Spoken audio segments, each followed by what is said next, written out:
It's July 9th, 2013. I'm Paul Joseph Watson. This is InfoWars Nightly News.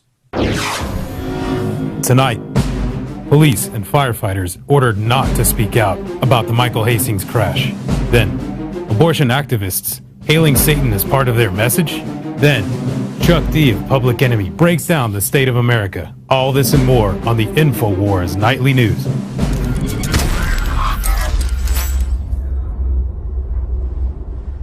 Top story tonight, police firefighters ordered not to speak about Michael Hastings' crash.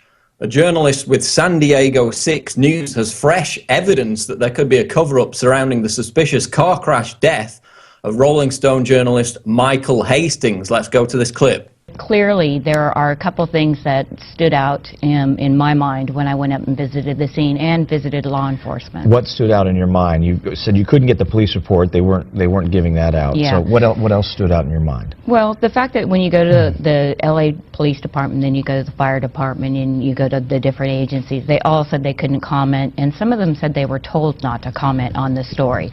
That's Kimberly Dvorak, who says police and firefighters told her that they were ordered not to talk to the media about the car crash involving Hastings.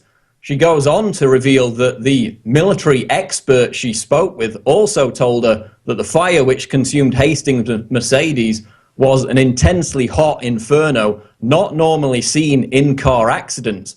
And in fact, later on, she goes on to speak about how Mercedes have acknowledged that it's very unlikely that one of their modern vehicles would burst into flames, explode in such an inferno, and yet the LAPD, which said case closed, no foul play within days of the incident, has not contacted Mercedes. They're not interested in it, even though it was a raging inferno, the car basically exploded. Extremely unlikely for a modern vehicle to do that, according to Mercedes. But the LAPD doesn't want to talk to them. And Dvorak, in this clip, also interviewed 2 physics professors who contradicted the notion that the engine, which was found 150 to 200 feet away from the vehicle, would have ended up behind the car, noting that its forward velocity would have ensured that it traveled in the same direction as the car under normal circumstances. So the fact that it's landed 150 feet behind the car in this high-speed crash is extremely unusual, according to these physics professors. And she goes on to suggest that the car could have been hacked and remote-controlled, as academic studies, which I cite in this article, have proven is fairly easily done. Of course, that premise was also raised recently by former counter-terrorism czar Richard Clarke in an interview with the Huffington Post. So, as I said, the police ruled out foul play within days of the incident, yet refused to provide journalists with a copy of the police report.